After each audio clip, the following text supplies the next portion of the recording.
सोचिए, हम दिन में कितनी बार यूट्यूब, इंस्टाग्राम या व्हाट्सएप जैसे ऐप्स खोलते हैं और सब कुछ, मतलब सब कुछ पलक झपकते ही लोड हो जाता है। ऐसा लगता है ना कि कोई जादू हो रहा है। पर कभी ये सोचा है कि ये सारा डेटा असल में आता कहाँ से है? मतलब एक फोन उस सर्वर से कैसे कनेक्ट हो जाता है जो शायद हजारों किलोमीटर दूर बैठा है?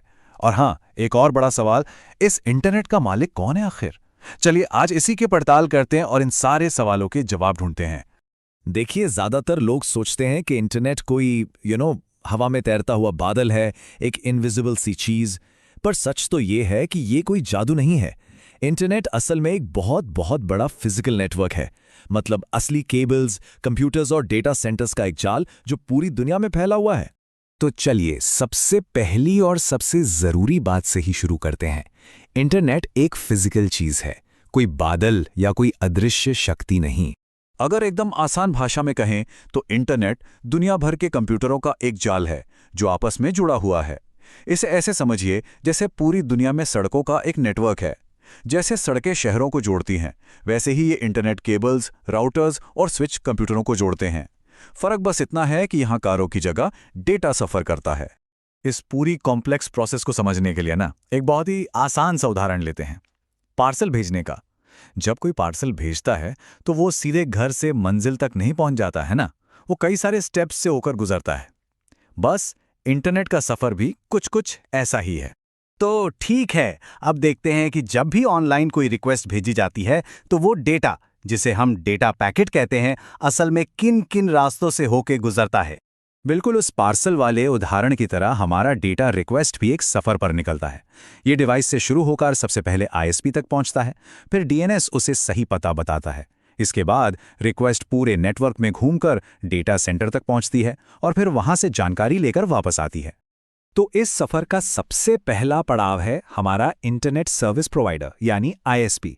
अरे वही जियो, एयरटेल, वेराइजन जैसी कंपनियां जो हमारे घरों और मोबाइल्स तक इंटरनेट पहुंचाती हैं। हमारा डिवाइस वाईफाई या मोबाइल डेटा के जरिए इनसे जुड़ता है और बस यही आईएसपी हमें पूरी दुनिया के इंटरनेट से जुड़ने का दरवाजा खोलता है। अच्छा, अब यहाँ एक बहुत मजेदार बात आती है। हमारे कंप्यूटर्स ना youtube.com जैसे नामों को नहीं समझते, वो सिर्फ नंबर्स की भाषा समझते हैं, जिसे हम कहते हैं आईपी एड्रेस।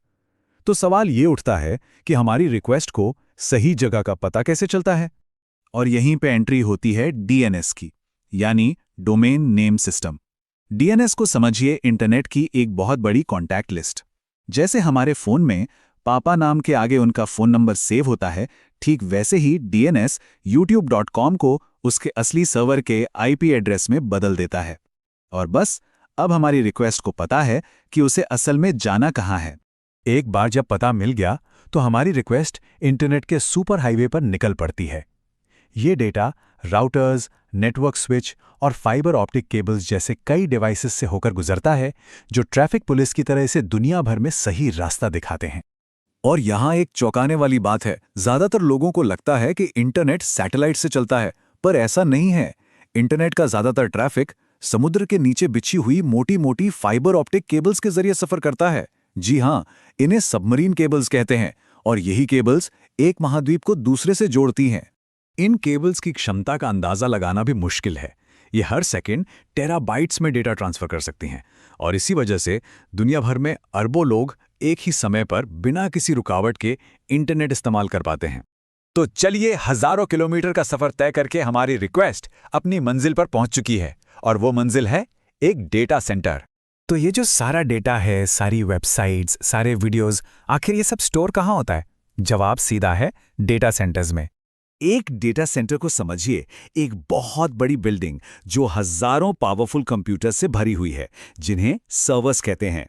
हमारी पसंदीदा वेबसाइट्स, एप्स, सब कुछ इन्हीं सर्वर्स पर स्टोर होता है और इन डेटा सेंटर्स को चलाती हैं गूगल, अमेज़न और माइक्रोसॉफ्ट जैसी बड़ी बड़ी टेक कंपनियां। और एक डेटा सेंटर के अंदर सिर्फ सर्वर्स ही नहीं होते, वहां पर नेटवर्किंग का सारा सामान होता है। उन हजारों कंप्यूटर्स को ठंडा रखने के लिए जबरदस्त कूलिंग सिस्टम्स होते हैं। बिजली चली जाए तो उसके लिए बड़े बड़े बैकअप पावर सिस्टम्स होते हैं। और हाँ, डेटा को सुरक्षित रखने के लिए हाई लेवल की सिक्योरिटी भी होती है। मतलब ये एक बहुत ही कॉम्प्लेक्स और पावरफुल जगह है। अच्छा, अब जब ये समझ आ गया है कि इंटरनेट काम कैसे करता है, तो चलिए उस दूसरे बड़े सवाल पर आते हैं। आखिर इस इतने बड़े नेटवर्क को कंट्रोल कौन करता है?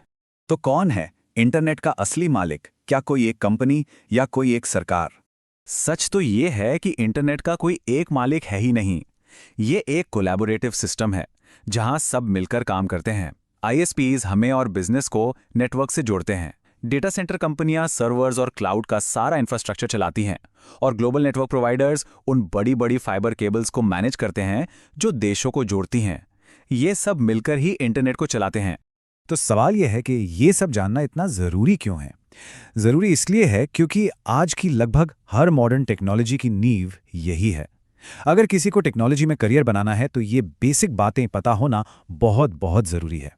सोचिए, cloud computing, DevOps, back and development, ये सारी एडवांस टेक्नोलॉजीज असल में इसी फिजिकल इंटरनेट के ऊपर बनी हुई हैं। जब ये नींव, ये फाउंडेशन क्लियर हो जाता है ना, तो इन मुश्किल कॉन्सेप्ट्स को सीखना भी बहुत आसान हो जाता है।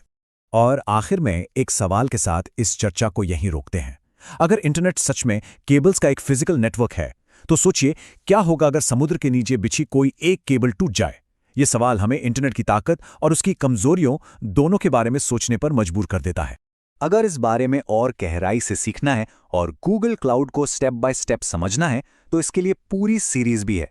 जीसीपी लेवल 1 से शुरुआत कर सकते हैं, जहां सारे फंडामेंटल्स कवर किए गए हैं, और फिर असली एप्लीकेशंस बनाने के लिए जीसीपी लेवल 2 पर जा सकते हैं। इन दोनों के लिंक्स नीचे डिस्क्रिप्शन में मिल जाएंगे।